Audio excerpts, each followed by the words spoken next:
Mesdames, Mesdemoiselles, Messieurs, Daniel Pilon, chroniqueur libre-penseur, bienvenue à cette entrevue très spéciale avec Monsieur Alexandre Dianine Havard, qui a créé le système de leadership vertueux qu'on gagne manifestement à connaître.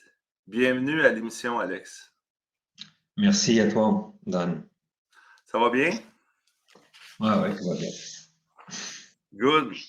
Donc, est-ce qu'on peut, tu es d'origine russe et française, c'est que peut-être juste un petit 2 minutes pour savoir c'est qui Alexandre Havard? Oui, en fait, je suis né à Paris, mais je suis né d'une famille d'origine russe. Mes grands-parents ont fui la révolution bolchevique, donc ils sont russes, mes deux grands-parents paternels. Et puis, du côté de ma mère, j'ai un grand-père qui est géorgien. Donc, je suis moitié géorgien, moitié français du côté de ma mère. Donc, je suis trois choses en fait. Je suis franco-russe géorgien. Et donc, je vois que tu es diplômé en droit. Tu as pratiqué le droit, tu étais avocat en plein exercice. J'étais Et qu'est-ce qui avocat. fait qu'on passe d'avocat à cofondateur du système de leadership vertueux? Bah, c'est relativement simple, si tu veux. Moi, j'étais comme avocat peut-être 7 8 ans à Paris, Strasbourg et à Helsinki en Finlande. Je suis arrivé en Finlande, j'avais 27 ans et j'ai travaillé comme avocat quelques années, mais en même temps, j'enseignais à l'université. J'enseignais l'histoire de l'intégration européenne. Donc, je parlais beaucoup des fondateurs, donc des personnes, de Schuman, de Gasperi, Adenauer. Et puis, je me suis rendu compte que mes étudiants étaient fascinés par les personnes beaucoup plus que par les règles de l'Union européenne. Bon, c'est pas une découverte extraordinaire, mais ça m'a permis de comprendre qu'il fallait que j'abandonne mon travail finalement d'avocat pour me dédier à ce que je faisais à l'époque, c'est leur parler beaucoup des êtres humains et je me suis dit il faudrait quand même que j'arrive à trouver la manière de parler des êtres humains d'une manière consistante et agréable. Comme j'avais une formation de philosophe et non pas seulement une formation juridique, et ben j'ai abandonné mon métier d'avocat et pour me dédier à des choses qui sont plus utiles. À ces choses, c'est ce que mes étudiants me demandaient. Donc, mes étudiants avaient vraiment besoin d'une information sur c'est quoi être un être humain à part entière, c'est quoi la vertu, c'est quoi les valeurs, c'est quoi le tempérament biologique, c'est quoi le caractère spirituel, c'est quoi être un être humain excellent, comment on découvre sa mission dans l'existence, qu'est-ce que c'est que le cœur, l'intelligence et la volonté, comment ça fonctionne, toutes ces choses ensemble. Donc, si tu veux, moi, j'en parlais beaucoup des êtres humains et finalement, j'expliquais à mes étudiants ce que sont les êtres humains et je trouvais qu'ils étaient vraiment intéressés parce que l'université n'enseigne pas ces choses-là. Même en philosophie, n'enseigne pas ces choses-là. Et donc, j'ai abandonné mon métier d'avocat parce que mes étudiants m'ont poussé à l'abandonner, parce qu'ils m'ont poussé à faire des choses qui sont plus importantes. Et puis, surtout, mes étudiants m'ont fait découvrir que j'avais un talent pour parler de ces choses-là et que ce qui ne veut pas dire que j'étais un mauvais avocat. J'étais probablement un avocat bon, mais l'excellence, je l'ai découvert dans une autre profession lorsque j'ai découvert vraiment mes talents d'enseignant. Et à ce moment-là, je me suis mis à réfléchir et à me dire comment est-ce que je peux de manière systématique présenter à mes étudiants toutes ces choses dont je parle avec elles et répondre à toutes les questions qu'ils me posent. Et donc, j'ai écrit ce premier livre, Virtuous Leadership, qui a été publié à New York en 2007. Et ensuite, il a été traduit en une vingtaine de langues. Et puis, depuis 2007, j'ai écrit, tu vois, 7-8 livres. Donc, je me suis vraiment lancé. J'ai complètement abandonné mon travail de juriste. Je fais plus de droit depuis maintenant plus de 20 ans. J'ai découvert ma mission vraiment à l'âge de 40 ans. Maintenant, j'ai 61 ans. Ça fait 20 ans que je fais plus du tout de droit et que je fais que de leadership vertueux. Et je fais ça dans le monde entier parce que nous avons des instituts de leadership vertueux partout dans le monde, sur les 5 continents. Je fais ça en pleine langue. On a plein de bouquins. Ça marche. C'est vraiment ce que les gens avaient vraiment besoin. En fait, c'est d'une anthropologie de l'action. Comprendre ce qu'est l'homme, comprendre ce qui nous sommes, comprendre ce qu'est le bonheur, comprendre toutes ces choses qui sont le caractère, le tempérament, le cœur, l'intelligence, la volonté, ta mission dans l'existence, à la magnanimité, l'humilité, la grandeur, le service. Toutes ces choses sont vraiment très importantes et toutes les choses que je viens de mentionner actuellement font l'objet en fait d'un cours entier de plusieurs heures. Parce que le leadership vertueux, donc le mot vertu, je lisais qu'il y a une racine avec au niveau de la perfection, la vertu. Donc, ça remonterait au niveau de la Grèce antique, c'est ça? Oui, les vertus, en fait, si tu veux, ça existe depuis toujours. Ce sont des valeurs universelles. Ce sont des valeurs universelles puisqu'elles existent dans toutes les civilisations. Le courage, la sagesse, la maîtrise de soi, la justice, ce sont des choses qui existent dans toutes les civilisations. Donc, ce sont des choses totalement universelles. La seule chose, c'est que ce ne sont pas des valeurs, ce sont pas seulement des valeurs, ce sont aussi des forces dynamiques. Le mot virtus en latin veut dire force. Donc, les vertus, ce sont des forces qui te donnent la possibilité de réaliser tes valeurs. C'est-à-dire qu'une personne qui a des très hautes valeurs, par exemple la famille, par exemple Dieu, par exemple la patrie, si elle n'a pas les vertus, comme le courage, la sagesse, la prudence, pour lui permettre de réaliser ses valeurs, eh ben, elle ne pourra jamais les réaliser, ces valeurs. Et ces valeurs resteront purement théoriques. Donc les vertus, aujourd'hui on parle beaucoup de valeurs, mais on ne parle pas suffisamment de vertus. Et donc le virtuous leadership, le leadership vertueux a pour objectif d'aider les personnes à avoir réellement développé ces habitus qui leur permettent d'être des êtres non seulement exceptionnels, mais aussi des personnes capables d'agir. Tu vois, la prudence, c'est la capacité de prendre des bonnes décisions. Tout est orienté, donc la prudence est orientée vers l'action. Le courage, c'est la capacité de maintenir le cap. C'est aussi la capacité de prendre des risques. Donc c'est encore l'action, le mouvement. La maîtrise de soi, c'est la capacité de contrôler ses émotions, de diriger ses émotions, d'utiliser la puissance, l'énergie de ses émotions pour le bien, pour l'exécution de sa mission dans l'existence. C'est une capacité d'action, tu comprends. C'est pas seulement des valeurs. Ce sont des valeurs qui sont actives. Ce sont des forces dynamiques. La justice, c'est la capacité de donner à chacun son dû, la capacité de communiquer avec les autres, la capacité de rentrer dans le cœur de chacun. Donc, il faut que les gens arrêtent de penser que les vertus, c'est un peu cucu. Les vertus, c'est pas du tout cucu. Les vertus, ce sont des forces.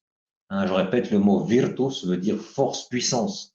Ça veut dire que ce qui est cucu, ce sont les valeurs sans vertu. Ça, c'est cucu, ça. Tu vois. Les gens cucu, c'est les gens qui ont plein de valeurs, mais qui n'ont aucune vertu. Alors que les gens qui ont des vertus, c'est pas des gens cucu. C'est des gens extrêmement réalistes. Et ce sont des gens qui sont capables réellement d'affirmer leurs valeurs et de les mettre en pratique. C'est pour ça que on appelle ça le leadership vertueux. Leadership vertueux, ça ne veut pas dire que c'est un beau leadership. Ça veut dire que c'est un leadership qui porte en lui une puissance d'action évidente. Voilà, c'est ça. Ce sont des capacités pour l'action. Il y a beaucoup de gens qui prétendent être des leaders, mais en fait, leur volonté, elle est zéro, leur cœur, il est zéro, et leur intelligence, elle est au-dessous de zéro. Tu vois ce que je veux dire? Mais par contre, ils ont plein de valeurs. Voilà, ils ont plein de valeurs. Voilà. Mais dans la vie publique, ça semble pas être monnaie courante. Les chefs d'État, les présidents, les premiers ministres, etc. Non, mais je suis J'ai un d'accord peu avec de toi. misère à trouver ça là-dedans. Pour être franc entre nous, ils sont complètement nuls. Ils se sont pas des êtres humains normalement constitués. Aujourd'hui, si tu veux, ce qui se passe avec la politique, c'est très très clair. Les hommes politiques sont tous des marionnettes. Donc plus ils sont nuls humainement parlant, plus ils ont des chances d'être dans la politique. Parce qu'ils sont manipulés par ceux qui ont beaucoup d'argent et qui ont l'idéologie. Et ça, c'est au Canada, c'est comme ça, et en France, c'est exactement la même chose. Donc en Europe et en Amérique du Nord, c'est partout pareil. C'est-à-dire que pour faire de la politique, il faut surtout ne pas suivre les conseils d'Alexandre Avar. C'est clair et net. Sinon, tu vas faire de la politique d'une autre manière. Tu vois ce que je veux dire? Donc, on vit dans un monde réellement où ce sont les gens qui ont des idéologies malsaines et beaucoup d'argent qui dirigent. Et ils ont besoin de marionnettes pour diriger. Ils ont des marionnettes. Et donc, il ne faut pas considérer les gens que nous avons au pouvoir aujourd'hui, que ce soit en Europe ou aux États-Unis ou au Canada, que ce sont des leaders. Ce sont des anti-leaders, en fait, tu vois. Mais parce que l'idéologie veut justement avoir des anti-leaders au pouvoir, des gens qui soient très très faciles à manipuler derrière la scène, tu comprends? Donc il faut surtout pas regarder ces personnes en pensant que ce sont des leaders. Ce sont en principe, s'ils sont là, c'est justement parce qu'il n'y a pas de vertu dans leur existence. Ce sont des gens qui sont prêts à n'importe quoi, tout simplement pour pouvoir rester là où ils sont, et ils sont manipulés, ils sont bien contrôlés. Donc, Est-ce qu'ils sont profilés avant d'être recrutés ou c'est le système qui les éteint complètement? bah, les deux, il faut que la personne quand même soit d'accord avec être une marionnette. Tu comprends? Oui. C'est-à-dire, il y a des gens, ils se disent, moi, ce qui m'intéresse, c'est d'avoir le pouvoir, un peu de pouvoir, pas beaucoup, puisque comme je suis une marionnette, en fait, je suis manipulé par des gens qui ont beaucoup plus de pouvoir que moi, parce qu'ils ont beaucoup plus d'argent, ils sont beaucoup plus forts dans l'idéologie, ils savent parfaitement où ils vont, ils sont derrière la scène. C'est vraiment ces gens-là qui ont le pouvoir. Tu comprends? Mais des gens minables, ils veulent un petit peu de pouvoir, ça leur suffit. Tu comprends? C'est la réalité. Mais une marionnette, elle n'a pas besoin de beaucoup de pouvoir pour être heureuse. Il lui suffit d'avoir un petit peu de pouvoir et elle est contente. Voilà. Donc, excuse-moi d'être clair là-dessus, ce sont des minables. Tu comprends? Je Et suis d'accord avec toi. le minable, il est content. Il est content avec un peu de misérabilisme. Il n'a pas besoin de beaucoup de pouvoir, il n'a pas besoin de beaucoup d'argent, il n'a pas besoin d'être beaucoup reconnu. Il est minable. Et donc, il se contente d'un misérabilisme. Et c'est ça qui le fait vivre. C'est dramatique, mais c'est comme ça que les choses fonctionnent. Alors, mais il y a une tribune, donc peut-être c'est des gens qui ont des traits histrioniques et puis se contentent de ça, tout simplement. Il y en a un en France, d'ailleurs, bien en vue, et qui s'acharne encore au moment où on se parle à rester au pouvoir. Est-ce que le peuple va en venir à bout? Je veux Ben, pas le peuple, dévier du leadership vertueux, mais vu que la parenthèse. non, non, mais ces gens-là, ils sont quand même élus par le peuple.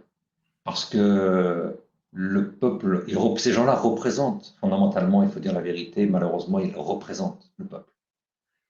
C'est terrible à dire, mais c'est comme ça. Il ne faut pas penser que les gens qui sont au pouvoir dans les pays ne représentent rien. Ils représentent vraiment, ils ont été élus par le peuple. Bien sûr, le peuple a été complètement manipulé. Le peuple est manipulé par les gens qui ont de l'argent. Les gens qui ont de l'argent, c'est les gens qui ont les médias entre leurs mains.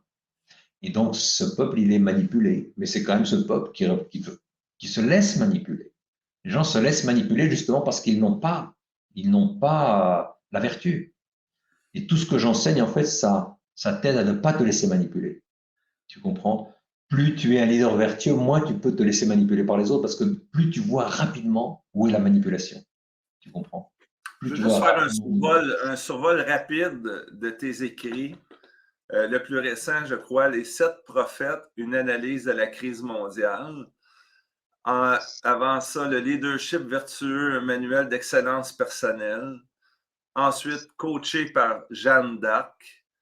Cœur libre sur l'éducation des sentiments, du tempérament au caractère, créé pour la grandeur, le leadership comme idéal de vie, et Un chemin russe. Décidément, tu manques pas d'inspiration, tout ça depuis 2007. Bah oui. Quand je me mets à travailler, les choses viennent assez rapidement. Mais moi, ce qui m'intéresse surtout, c'est d'être systématique. Je n'aime pas la pensée qui part dans tous les sens. Donc, quand on lit mes livres, on voit tout de suite la relation qu'il y a entre tous les livres. Tous les livres sont reliés l'un à l'autre. Euh, tout est lié en fait par le concept de vertu. La vertu, c'est quelque chose qui naît dans le cœur, c'est quelque chose qui passe par l'intelligence, et c'est quelque chose qui est ensuite mis en pratique par la volonté. Donc c'est pour ça que je parle beaucoup du cœur, je parle beaucoup de l'intelligence, je parle beaucoup de la volonté, je parle beaucoup de la vertu. Donc tous les sujets dont je t'ai parlé au départ, ce sont des sujets qui sont reliés les uns aux autres. Donc tous mes livres sont reliés les uns aux autres. Et ce dernier livre que j'ai écrit, qui s'appelle Sept prophètes, c'est un livre qui a pour objectif de montrer qu'il y a il y a trois philosophes qui ont eu une influence énorme sur le monde moderne. C'est le rationaliste Descartes, le sentimentaliste Rousseau et le volontariste Nietzsche. Et je voulais montrer que ces trois personnes, elles incarnent un petit peu ce qui s'est passé depuis ces 300 dernières années, c'est-à-dire que le rationaliste Descartes, avec son cogito ergo sum, il a détruit la raison en fait. Il a fait en sorte que tout devient subjectif. Tu vois, je pense donc je suis, c'est-à-dire qu'il a mis sans s'en rendre compte, il ne savait pas où il allait, le pauvre Descartes, mais il a mis, si tu veux, l'être euh, en, en, en dépendance euh, de la pensée. Quand tu mets l'être en dépendance de la pensée, tu vois, je pense donc je suis, tu dis que en fait je suis parce que je pense. C'est que tu arrives à cette conclusion à la fin, je suis parce que je pense. Et donc la pensée devient ta pensée à toi, subjective, devient le moteur de toute chose, devient le fondement de tout ce qui existe. Et donc en fait tu crées un subjectivisme absolu et total. Et c'est ça qui a engendré le monde moderne, qui est un monde de relativisme absolu. Descartes, c'est vraiment le père du subjectivisme. Et donc, il a détruit l'intelligence. Le problème, c'est que Descartes, c'est quand même un grand scientifique, hein, mais avec c'est pas un philosophe. C'est ça le problème de Descartes, c'est que c'est un grand scientifique, hein, c'est un grand mathématicien, très très brillant, mais c'est pas du tout un philosophe. Et donc, en voulant être un philosophe, il a détruit la philosophie. En fait, c'est la mort de la philosophie, Descartes. Il n'y a plus de philosophie possible.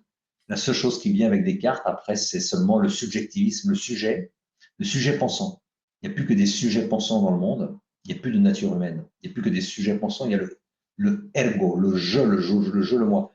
Et une fois que tu as détruit l'intelligence, eh bien, il n'y a plus de possibilité de dialogue entre les gens. Il n'y a plus que les émotions. Et là, on tombe dans le monde de Rousseau. Rousseau, c'est l'intelligence, ça sert absolument à rien. La volonté, ça sert à rien. La seule chose qui compte, c'est le cœur. Mon cœur. Ce que veut mon cœur, ce que mon cœur sent. C'est ça la vérité. C'est ça ce que nous dit Rousseau. Et ça, tu te rends bien compte, c'est la plupart des gens dans le monde d'aujourd'hui. Ce sont ce qu'on appelle des sentimentalistes. Et aujourd'hui, on appelle ça la culture woke. Voilà. C'est quoi la culture woke? Eh ben, anthropologiquement parlant, le wokisme, c'est du Rousseau à 100%. C'est-à-dire le cœur, les émotions privées de toute intelligence et de toute volonté. Seulement I feel, then I am. Tu vois, c'est ça le wokisme. C'est ce que je sens, c'est ça la vérité. Donc il n'y a plus de dialogue possible, il n'y a plus de réflexion possible, il n'y a plus de rationalité possible. Et donc on est tombé maintenant dans le sentimentalisme le plus total. Et puis ensuite arrive ce qu'on appelle les Nietzschéens. Alors les Nietzschéens, ce sont ceux qui sont derrière le mur, c'est ceux qui dirigent le monde. Ce sont quoi les Nietzschéens? Ce sont des personnes qui disent l'intelligence, on s'en fout, le cœur, on s'en fout. La seule chose qui compte, c'est la volonté. C'est les gens de l'idéologie. Tu vois, c'est l'idéologie du genre, c'est l'idéologie marxiste, c'est le LGBT. Tout ça, c'est l'idéologie pure et dure, qui consiste à dire on s'en fout de la raison, ça n'existe pas, il n'y a plus de raison, il n'y a plus de volonté, il n'y a plus de volonté, il n'y a plus de raison, il n'y a plus de cœur. La seule chose qui compte, c'est la volonté. Ce que moi, je veux réaliser, c'est du Nietzsche à 100%, c'est le surhomme, celui qui se dit il faut détruire l'homme et il faut créer le surhomme. Le surhomme, c'est une personne qui a cessé d'être un homme, qui a détruit tout ce qu'il y avait d'humain en elle, parce que c'est ça le surhomme de Nietzsche. Le surhomme de Nietzsche, c'est pas un être super puissant. Le surhomme de Nietzsche, c'est une personne qui a détruit tout ce qu'il y a d'humain en elle et qui est passé au stade supérieur, tu vois, qui est le stade de la surhumanité. Et le surhomme, c'est là celui qui peut tout se permettre, parce que maintenant c'est un seigneur. Et donc ça, c'est les gens de l'idéologie, tu vois. Donc dans le monde d'aujourd'hui, il y a surtout d'un côté des Nietzschéens, qui sont les gens de l'idéologie, qui sont cachés derrière les murs, et le peuple, c'est des rousseauistes, c'est des gens qui vivent uniquement de l'émotion du moment et qui sont manipulés par ces Nietzschéens. Et voilà le monde dans lequel on vit. Et donc j'ai voulu dans ce livre expliquer que effectivement on a trois prophètes, je ne parle pas des grands prophètes, mais trois prophètes qui ont tout foutu en l'air. Et il faut bien les connaître pour comprendre ce qui se passe.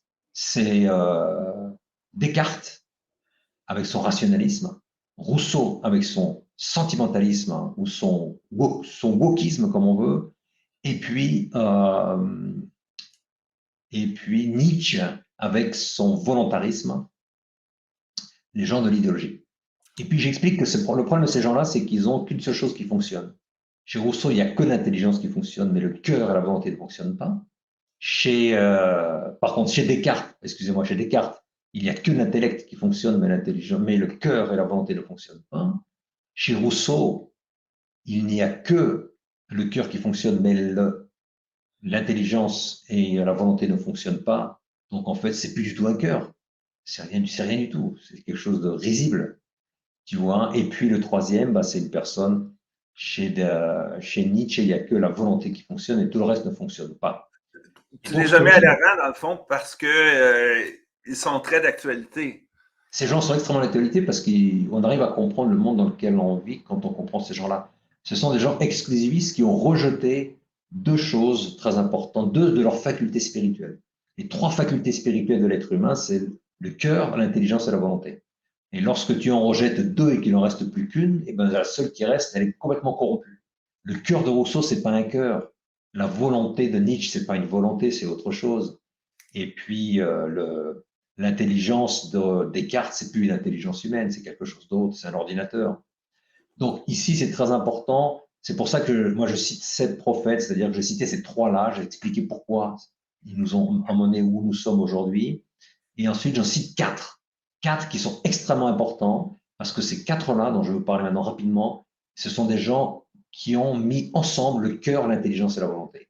Ce sont des êtres excellents, ce sont des êtres totaux, ce sont des personnes qui sont, à mon avis, qui sont imitables, parce que ce sont elles qui ont réussi à faire une philosophie dans laquelle il y a autant de place pour le cœur, l'intelligence et la volonté.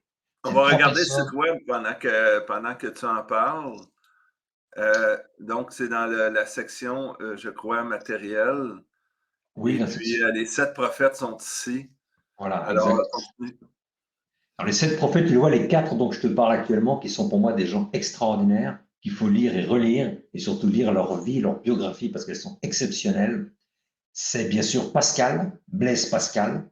C'est un type absolument incroyable. Il avait un cœur en or, mais en même temps, il avait un intellect très fort. C'est quand même un très, très grand scientifique aussi, Pascal, un très, très grand mathématicien, du même niveau que Descartes.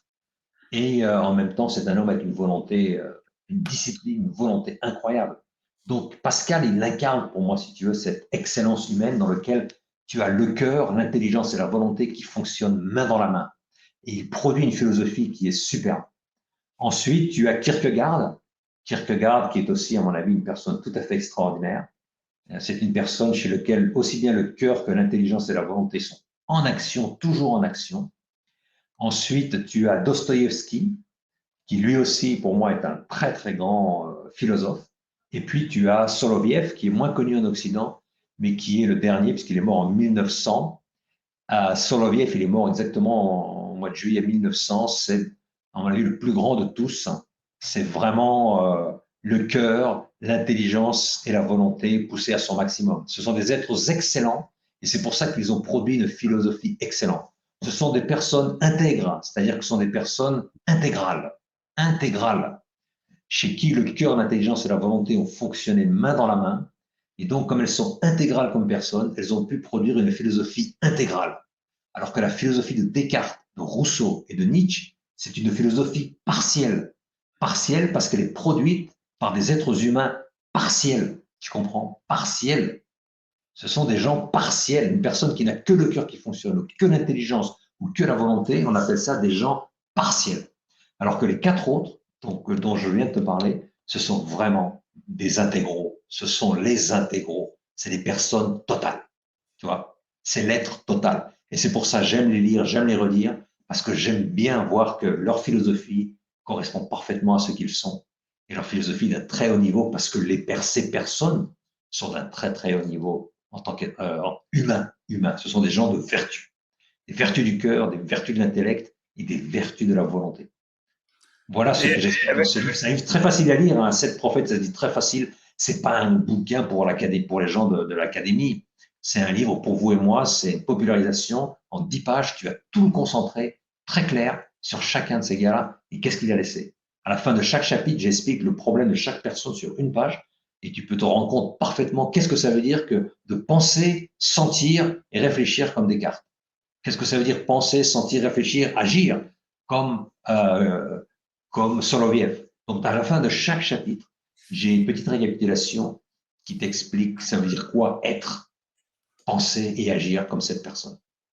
parce que le leadership vertueux, je lisais, je pense, sur ton site que c'est pas pour bâtir des empires, c'est pour élever l'humanité, élevé dans le contexte, exemple, d'une entreprise ou d'une organisation, ça élève le leader de façon synchronisée avec les membres de l'organisation. Donc, c'est une élévation généralisée de l'être humain au niveau du comportement, des agissements, de la conscience. Bref, peux-tu nous éclairer Oui, là-dessus? parce que si tu veux, les gens pensent très souvent que la grandeur consiste à conquérir un empire pour tes produits commerciaux, par exemple.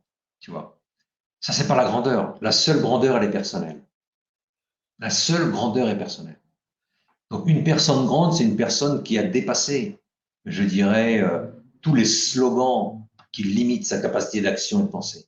C'est une personne qui est sortie des slogans du politiquement correct. C'est une personne qui a grandi. C'est une personne qui a développé la vertu, qui a développé son cœur, son intelligence, sa volonté. C'est ça la grandeur. C'est pour ça que je parle beaucoup de la magnanimité, tu vois, la magnanimity. La magnanimité, c'est vraiment la vertu des grands. Et la magnanimité, c'est la grandeur personnelle. La grandeur, elle est personnelle. C'est important de parler de ce sujet-là parce que tu vois, bien des gens pensent que la grandeur, c'est la conquête d'un empire pour ses produits commerciaux, pour son armée, etc. Ça, c'est de la foutaise, comme on dit en français. Ça n'a rien à voir avec la grandeur. La grandeur, elle n'est que personnelle. Personnelle. C'est-à-dire que la grandeur, c'est la vertu, en fait. C'est ça. C'est Parce que l'excellence. l'homme d'affaires puissant, souvent a commencé tout petit, mais a comme été aspiré par un désir de possession. Et ce désir-là de tout posséder, de tout contrôler, finit par le corrompre. C'est comme une autocorruption qui se fait. Est-ce que ça peut ressembler à ça et que là, on s'éloigne de tout ce qui est vertu? Ça, c'est exactement l'inverse de la grandeur. C'est de la petitesse. Mais tu as des gens qui sont heureux dans la petitesse. Il y a des gens qui, par exemple, sont très riches, ils sont tout petits, hein, parce que leur richesse les rend petits. C'est- Tu as des gens, ils ont tellement de choses qu'ils n'arrivent plus à être. C'est terrible à dire, mais c'est la vérité. Ils ne peuvent pas être. Ils ont trop de choses pour être. Et donc, bon, c'est dramatique à dire, hein, tu as des gens qui n'arrivent pas à être parce qu'ils n'ont rien. Ils n'ont rien, ils n'ont pas suffisamment de biens matériels pour être. Et tu as des gens, ils ont tellement de choses qu'ils n'existent plus. C'est-à-dire que leur être est complètement absorbé par cette matière. Et donc, ces gens-là, ils ne sont pas grands du tout. C'est pas parce qu'on parle d'eux dans la presse tous les jours que ce sont des gens grands, ce sont des gens tout petits. Tu sais, les médias aujourd'hui, elle est faite de gens tout petits, hein. Et la matière des médias, ce sont aussi des gens tout petits. C'est terrible à dire. On rigole, mais c'est dramatique en fait. La petitesse fait partie de notre quotidien, c'est notre journalier. La matière des médias, c'est la petitesse.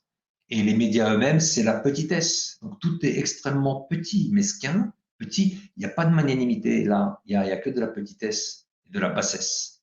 Donc, excuse-moi, c'est pas que je suis négatif, c'est que je veux vraiment que les gens aient les idées claires. La grandeur n'a rien à voir avec le fait qu'on parle de toi tous les jours ou avec le fait que toi, tu as des milliards de dollars dans tes poches. Ça n'a rien à voir. Ça, la plupart du temps, ça définit plutôt la petitesse. Tu comprends? La grandeur, elle est purement humaine, elle est purement spirituelle. La grandeur, c'est la vertu, en fait. C'est la Donc, vertu. dans leur petitesse, ils ont quand même réussi à contrôler la majorité de la population, contrôlent la pensée de la majorité de la population. Comme on disait tantôt, les élus ce sont les gens, c'est le peuple qui les a mis en place. Ah oui. Donc, le manipulé choisit son manipulateur. Mais ce qui Mais se passe, dans, si tu veux, c'est qu'une personne qui n'a pas de contrôle d'elle-même, qui n'a pas de pouvoir sur elle-même, elle a envie d'avoir un pouvoir sur les autres. Ça, la psychologie l'a démontré. Moins tu as de contrôle sur toi-même, parce que moins tu pratiques la vertu de maîtrise de soi, plus tu as envie de contrôler les autres. Parce que tu as toujours besoin de contrôler quelque chose. Alors, si tu n'arrives pas à te contrôler toi-même, ce que tu vas vouloir, c'est contrôler les autres. Tu comprends? Donc, cette soif de pouvoir que tu vois chez certaines personnes, en fait, elle est provoquée par une absence de pouvoir sur eux-mêmes. Ils n'ont aucun pouvoir sur eux-mêmes parce qu'ils sont complètement victimes de leurs passions et de leurs émotions. Ils n'ont pas de pouvoir sur eux-mêmes. Et donc, ils ont besoin d'avoir du pouvoir sur les autres pour se prouver à eux-mêmes qu'ils continuent d'exister. C'est terrible à dire, hein. Ce sont des personnes qui ont besoin de se prouver à eux-mêmes qu'elles existent. Et comme elles n'ont aucun pouvoir sur eux-mêmes, la seule manière de se prouver à elles-mêmes qu'elles existent, c'est de montrer qu'elles ont du pouvoir sur les autres. C'est dramatique, mais c'est quelque chose que la psychologie a confirmé depuis très très longtemps. Donc, il faut, pour se sortir de ce marasme mondial-là, il faudrait former en façon accélérée, de façon élargie, une quantité industrielle de leaders vertueux. D'abord, il faut se former soi-même. Je pense que d'abord, on doit oublier le fait que chacun d'entre nous doit être responsable pour lui-même. Tu vois, responsable de lui-même. Tu comprends? C'est-à-dire se dire, moi, il faut que je commence par moi-même. C'est-à-dire que je veux que les autres apprennent tout ça, mais il faut que moi, je le pratique. Et puis, si les autres arrivent à me suivre, tant mieux. Mais si finalement, il ne reste que moi, ça n'a pas d'importance. L'important, c'est que moi, je suis responsable de moi-même. Tu comprends? Je ne veux pas laisser les autres me manipuler. Donc, beaucoup de gens se disent, mais Alex, ça sert à rien parce que la lutte est perdue, on est tout petit, on n'est pas beaucoup de monde, on est très peu de monde.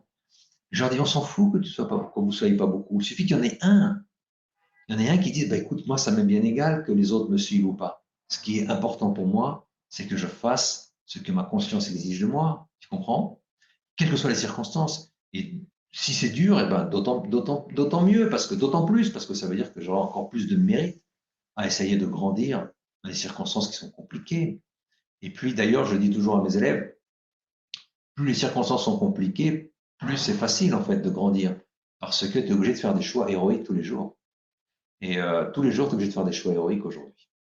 Et ces choix héroïques, eh ben, ils te font grandir en vertu très, très vite. Hein. L'énergie que tu dois produire chaque jour pour faire des choix héroïques, de manière positive et bonne, eh ben, c'est quelque chose qui te fait grandir très, très vite. Hein. Quand tu vis dans une société où tout est facile, c'est pas facile de grandir en vertu. Quand tu vis dans un monde où les choses se clarifient au niveau de l'idéologie et que tu te rends compte que toi, tu peux pas soumettre ta conscience au diktat des idéologues, eh ben, tu grandis très, très vite. Ce sont des opportunités extraordinaires. Le monde dans lequel nous vivons aujourd'hui est un monde fantastique. Et vraiment, je remercie Dieu de vivre aujourd'hui parce que c'est un monde dans lequel c'est très facile de grandir. C'est très facile. C'est beaucoup plus facile aujourd'hui de grandir qu'il y a 50 ans. Justement parce qu'aujourd'hui, si tu as les bases, ben, tu te rends compte, si tu vois la direction qu'il faut suivre, eh ben, tu es obligé de faire un effort de volonté, un effort de ton cœur pour suivre cette direction, et ça te fait grandir très très vite. C'est la chose qu'il faut s'assurer, il faut que les parents s'assurent que les enfants ont au moins les idées claires. Ça, c'est vrai. Mais les enfants, c'est aussi des gens qui sont libres. Et les enfants peuvent parfois se dire, moi, je préfère la civilisation dans laquelle je vis, les valeurs qu'on m'offre aujourd'hui, les valeurs LGBT, gender, tout ça, je peux dire, j'aime ça. Mais qu'est-ce que tu peux faire? Tes enfants des enfants sont aussi fils de leur époque. Toi, tu fais tout ce que tu peux pour leur donner les orientations, pour former leur cœur et pour leur expliquer comment est-ce qu'ils doivent réagir face à cette réalité ambiante. Mais ils sont libres de faire ce qu'ils veulent. Tu vois? Et donc, bien sûr, il y a de la casse. Il y a de la casse. Il y a de la casse. Mais il faut pas s'étonner, il faut pas pleurer. C'est normal qu'il y ait de la casse. Ce qu'il faut se dire, c'est moi, personnellement, est-ce que je fais tout ce que je peux, est-ce que je dois faire pour grandir, pour être un leader vertueux? Est-ce que j'ai un cœur qui s'élargit? Est-ce que j'ai une volonté qui s'affermit? Est-ce que j'ai une intelligence qui s'éclaircit? Tu vois, tous les jours. Et si tu grandis comme ça, tu dois être content. Voilà. Il faut pas avoir peur de l'ambiance. Tu sais, faut pas avoir peur de l'ambiance. L'ambiance, elle ne peut être que positive. As-tu l'impression que l'humanité a atteint les bas-fonds ou ça fonctionne par cycle au travers les siècles, où on a atteint vraiment un point de culminant dans l'histoire de l'humanité, là où les forces démentielles sont sans limite et ça permet à la lumière d'émerger. Est-ce qu'on a atteint un point vraiment culminant dans Ah, l'histoire? bah oui, on a atteint un plein de travail, parce que tu sais, quand tu penses le marxisme, c'est un mensonge. Mais tu peux tomber dans ce mensonge.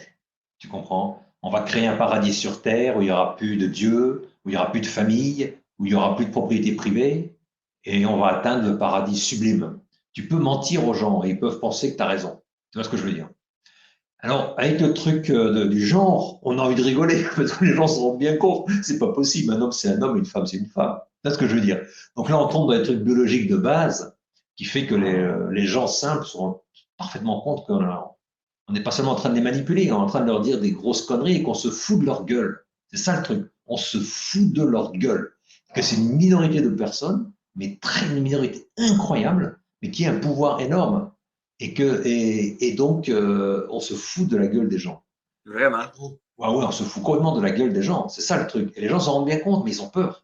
Ils ont peur parce qu'ils savent que c'est une idéologie et que derrière, il y a beaucoup de gens qui ont beaucoup d'argent qui n'y croient pas, bien sûr, à cette idéologie. On ne peut pas y croire. Mais des gens qui l'utilisent pour déstabiliser un petit peu les consciences des gens, pour pouvoir faire passer leur agenda, l'agenda dont l'objectif est en fait de détruire complètement la civilisation judéo-chrétienne. Voilà.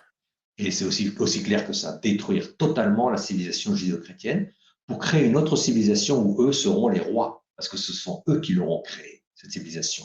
Mais il est évident que ces gens qui ont tout ce pouvoir, ils ne croient pas un seul instant à toutes ces bêtises, c'est évident. Mais ils utilisent cette idéologie et toutes ces bêtises pour créer le chaos total qui va leur donner le pouvoir final. C'est ça la réalité.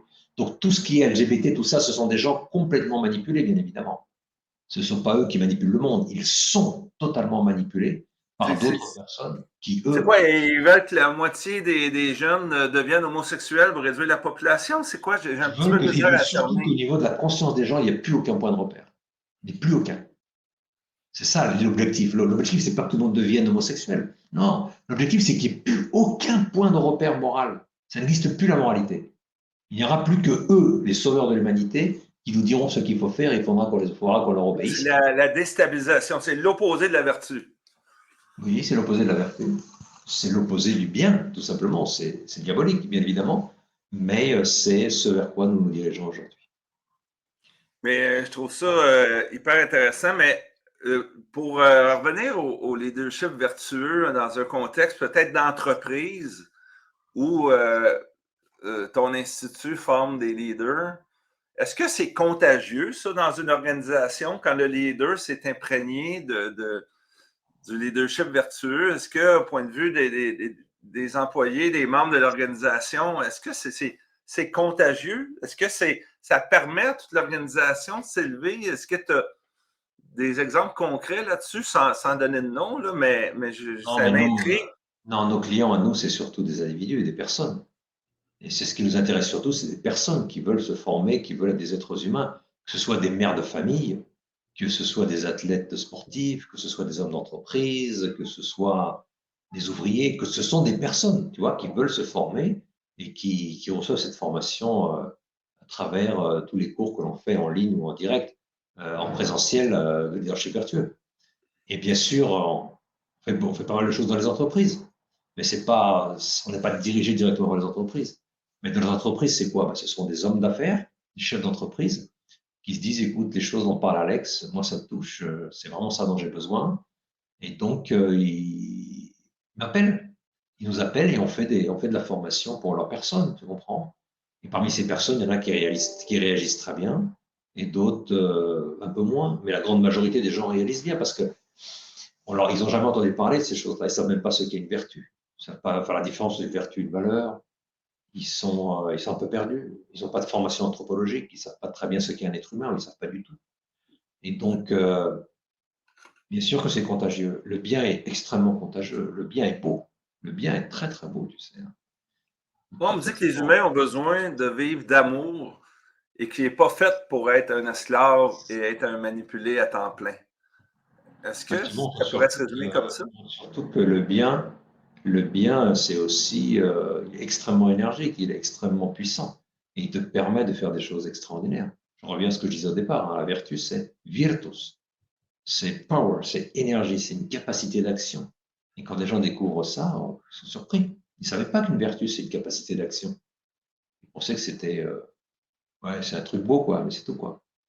Il n'y a plus de Alex, vertu. j'aimerais ça que tu me parles de Jeanne d'Arc. Je vois un livre coaché par Jeanne d'Arc. Ce livre est plus qu'une biographie de Jeanne d'Arc. C'est un dialogue entre le lecteur et celle qui, selon l'Américain Mark Twain, demeure de très loin la personnalité la plus extraordinaire jamais produite par la race humaine.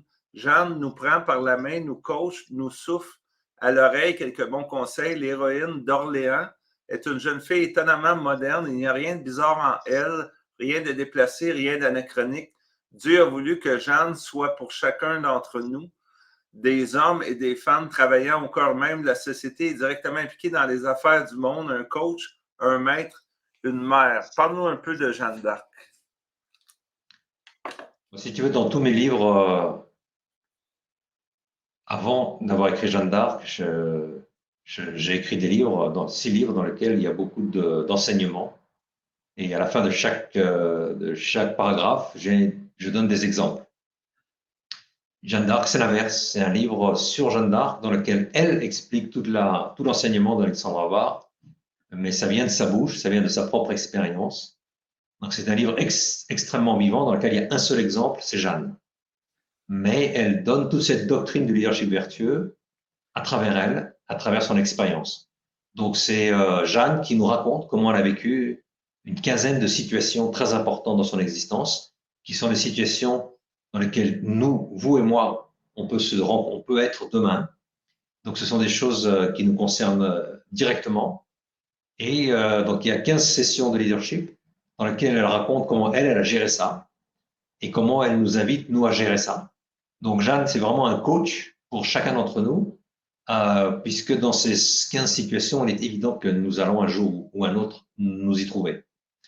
Donc j'ai écrit ce livre vraiment parce que je pense que Jeanne, tout le monde le dit, hein, Jeanne, c'est la personne qui a probablement le mieux vécu le leadership vertueux dans l'histoire de l'humanité, puisqu'elle a vécu toutes les vertus humaines à un niveau transcendant, à un niveau maximum, et en même temps, c'est quand même un héros chrétien, puisqu'elle a vécu les vertus de foi, d'espérance et de charité, qui sont les vertus surnaturelles, d'une manière héroïque. Donc, elle a vécu héroïquement toutes les vertus humaines, toutes les vertus surnaturelles. Donc, Jeanne, c'est vraiment le modèle absolu de leadership. Pour des chrétiens comme pour des gens qui ne le sont pas, pour des Français comme pour des gens qui n'ont rien à voir avec la France. C'est pour ça que Jeanne est totalement universelle. Jeanne est universelle parce qu'elle a vécu toutes ces vertus humaines d'une manière excellente. Et c'est pour ça que les Américains et les Anglais adorent Jeanne d'Arc. Elle est très, très populaire aux États-Unis. Aux États-Unis, mon livre Joan of Arc, Coached by Joan of Arc, a eu un succès extraordinaire. Et les gens qui lisent, bon, il y a de tout. Les gens qui lisent ce livre, c'est vraiment comme un des mortels. Les gens sont passionnés, pas seulement par l'histoire de Jeanne, mais par la personnalité de Jeanne. Donc, je devais, moi, en tant que Français, quand même rendre hommage à Jeanne, qui est un personnage le plus extraordinaire de l'histoire de France et je pense le plus extraordinaire de l'histoire de l'humanité tout entière. Tu comprends? Même des gens comme Churchill reconnaissaient que Jeanne, ça faisait 1000 ans qu'on n'avait pas eu une personne de cette envergure. Donc, il faut être réaliste. Jeanne, c'est vraiment le maximum de leadership vertueux. Et Jeanne, c'est pas la patriote. Jeanne, c'est un personnage universel. Et elle nous parle à chacun d'entre nous. Et tous, on doit l'étudier parce qu'elle nous parle, elle parle au cœur de chaque personne. C'est la grandeur de Jeanne, c'est extraordinaire. Plus tu lis Jeanne, plus tu vois qu'elle est complètement au-dessus du patriotisme. C'est pas son truc, le patriotisme. Bien sûr, elle aime la France. C'est évident, on ne peut pas ne pas aimer son pays. Elle aime la France et elle souffre pour la France. Mais Jeanne, elle est avant tout la personne qui fait la volonté de Dieu. Elle est là pour rappeler aux gens la volonté de Dieu. Et c'est un personnage qu'on ne doit jamais arrêter d'étudier.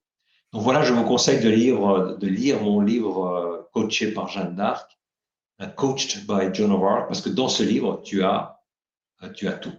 En fait, tu as toute la doctrine, tout l'enseignement du leadership vertueux concentré sur une seule personne.